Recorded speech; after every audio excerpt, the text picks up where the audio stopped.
Sunlight streams into a modern, bustling startup office. The vibe is energetic, successful. Anna Verdi, in a stylish but professional blazer, walks through the space. Employees smile, nod. She stops at a young coder's desk. Anna. Morning, Sarah. How's the new UI framework feeling? Sarah. It's beautiful, Anna.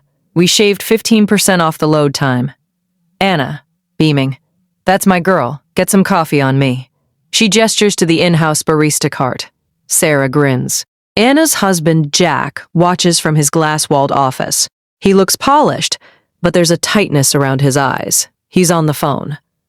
No, I understand. It's a controlling interest issue. I'm handling it. Yes, the board will be mine by EAW. Thanks, Marcus. He hangs up, a thin smile on his face. Later. Anna is reviewing contracts. Jack enters, closing the door behind him. Jack. Hey, you got a minute? Anna. For my co-founder and husband? Always. What's up? The Zhang deal close? Jack. Pacing. The deal is complicated. It got me thinking. About us. About our future. Anna. Our future is bright, Jack. The Series B term sheet is solid. Jack. The company is you, Anna. Everyone knows it. Your algorithm, your vision. I'm just the guy who makes the phone calls. Anna. That's not true. You built the business side from nothing. We're a team. Jack. Are we? I want to formalize something. I want to change the shareholder agreement. Just a standard spousal clause. In case something happens to one of us, the other gets full voting control of the shares. It's just smart planning. Anna looks at him, a flicker of surprise, but she trusts him. Anna. I guess that makes sense. For estate planning. Run it by legal. Jack. I already did. It's a standard template. Just needs our signatures. We can do it now, clear the decks for the Zhang call. He pulls a crisp document from his jacket. He places it on her desk, pointing to a line. She scans it, trusting him. It looks dense, standard. Anna, smiling, picking up a pen. Okay, partner, for better or worse. Right. Jack. A beat too late. Right. She signs. He signs. He folds his copy and puts it in his jacket, close to his heart. Family courtroom, day.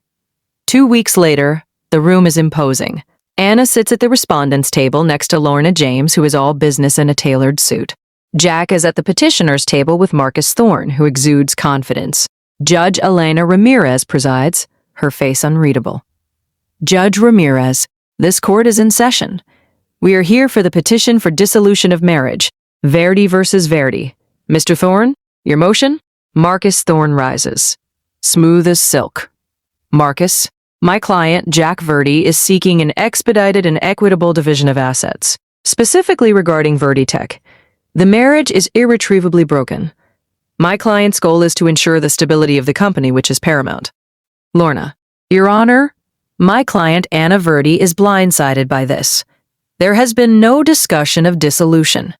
We ask for a standard timeline to assess the true nature of the marital assets, which are substantial. Judge Ramirez, noted. Mr. Thorne, you mentioned an equitable division of the company. On what basis? Marcus's smile widens. He produces the document Anna signed. Marcus, on the basis of a post-nuptial agreement, Your Honor, signed freely by both parties 2 weeks ago. This agreement stipulates that in the event of divorce, all voting rights and controlling interest of the marital shares in Verdi Tech are transferred to my client, Jack Verdi, for the stability and continued operation of the company. Anna gasps. Lorna snatches the document, her eyes scanning furiously. Anna, whispering horrified, that's not what he said. He said it was an inheritance thing. For death. Judge Ramirez. Let me see that. The bailiff takes the document to the judge. She reads it in silence. The room is tense. Judge Ramirez, this appears to be an order. Ms. James? Your Honor, this is a clear case of fraud. My client was deceived as to the nature of the document. She is the founder, the CEO, the architect of the company's value. Marcus, a signature is a signature, Your Honor. My client was simply planning for all contingencies. Miss Verdi is a sophisticated businesswoman. She can read.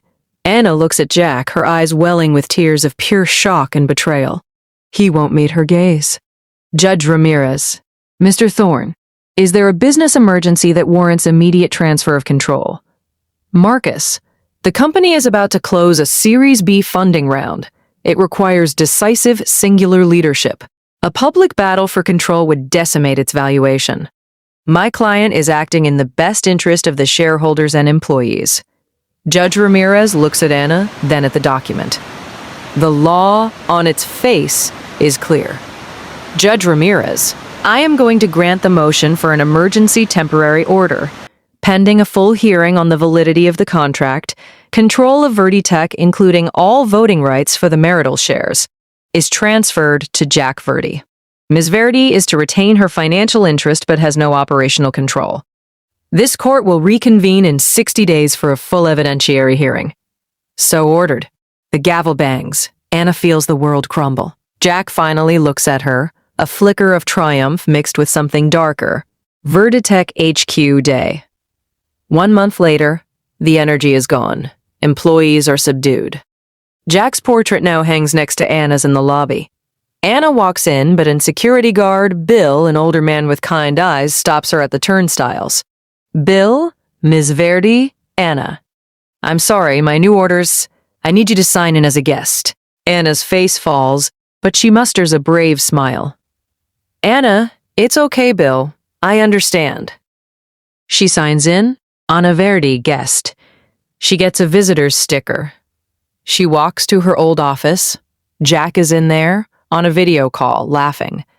Her things are in a box outside the door. She picks up a framed photo of her and Maya. On top of the box is her favorite ergonomic keyboard, a cable dangling. Lorna James' office day. Anna paces. Lorna is on her computer. Anna.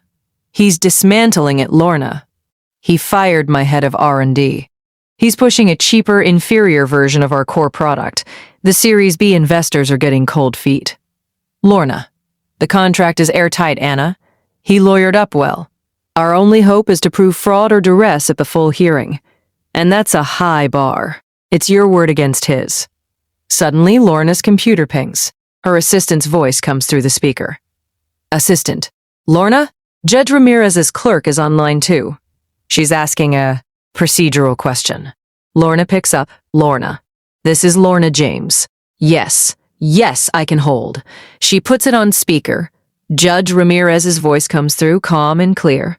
Judge Ramirez. Ms. James? I apologize for the unconventional call. I've been reviewing the docket for the Verdi hearing.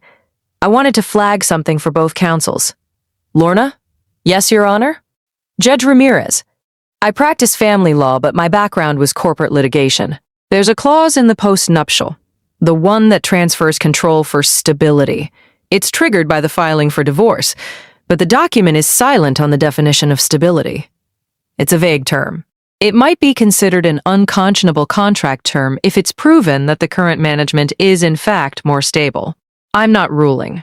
I'm just suggesting that both parties come prepared to define that term with evidence. Good day. The line clicks dead. Lorna stares at the phone, then at Anna. A slow smile spreads across her face. Lorna, that woman is a genius. She just handed us the playbook. She can't rule on it yet, but she just told us how to win. It's not about the signature anymore. It's about the company's performance. We need to prove that you are stability. And Jack is a disaster. Anna, how? I can't get access to anything. Lorna, you don't need access. You need the people who still believe in you. Coffee shop day. Anna meets with Sarah, the young coder from Scene 1. Sarah looks nervous.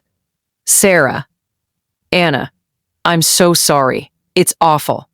He's killing the magic. The new product is junk. Anna. I know. Sarah, I need your help. I'm not asking you to steal anything. I just need to know what's going on. The morale, the deadlines he's blowing, the shortcuts. Can you just be my eyes and ears? Off the record. Sarah looks around, then back at Anna. She nods. Sarah, for you? Absolutely. Negative Verdi house. living room, night. Anna is on her laptop. Maya, her 16-year-old daughter, sits next to her, also on a laptop. Maya. Mom, look at this. Maya turns her screen. It's a private Verdi-Tech Slack channel. She's somehow gotten a view-only access. Anna. Maya. How? Maya, Dad never changes his passwords. He uses the same one for everything. Verdi-Tech 2015. I'm not a hacker, I'm just observant. And mad.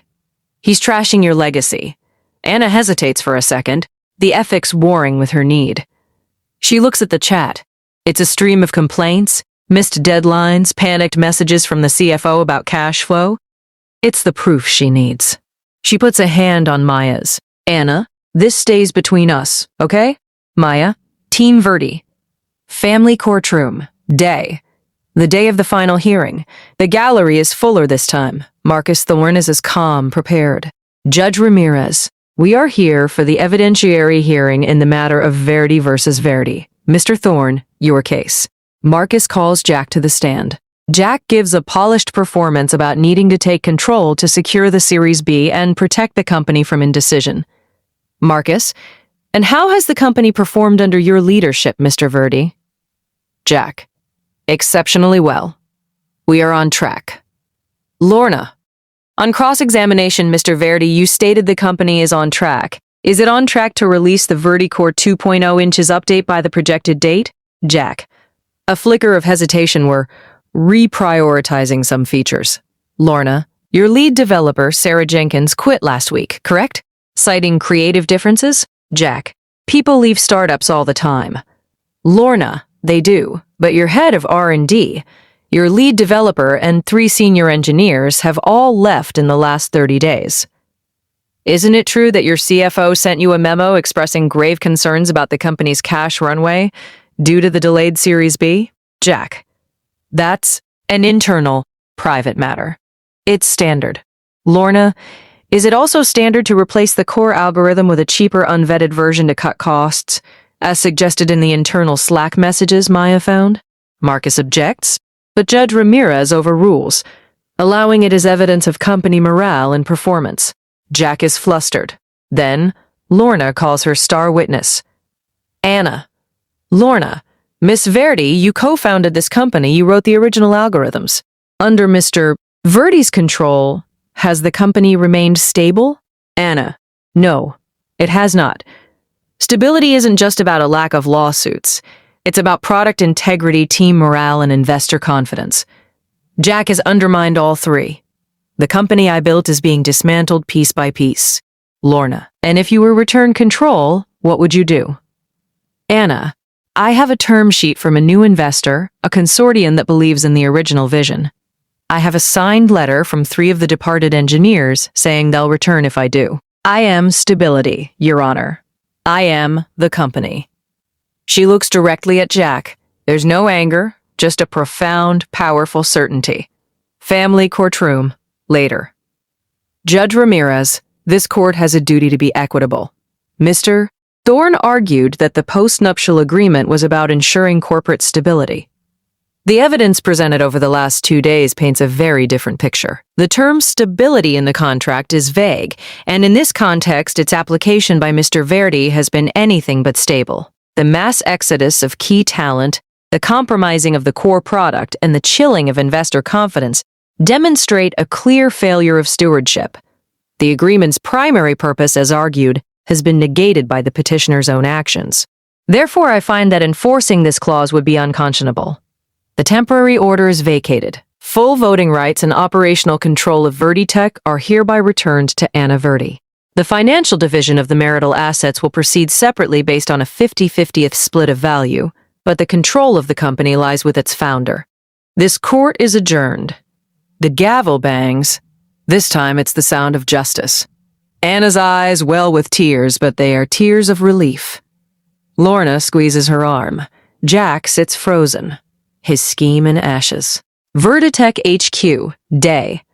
1 week later, the office is buzzing again. The energy is back, but it's sharper, more determined.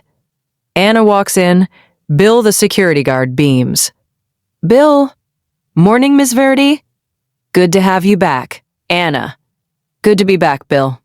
She walks past the portraits. Hers is centered again. Jack's is gone. In its place is a blank space, a fresh coat of paint waiting. She walks into her office. Sarah and the other engineers are there, grinning. On her desk, front and center, is the framed photo of her and Maya. Next to it is her favorite keyboard. All cables neatly organized. Anna sits down in her chair, places her hands on the familiar keys, and smiles. It's the smile of someone who has won back what was hers, not with brute force, but with resilience, intelligence, and the truth.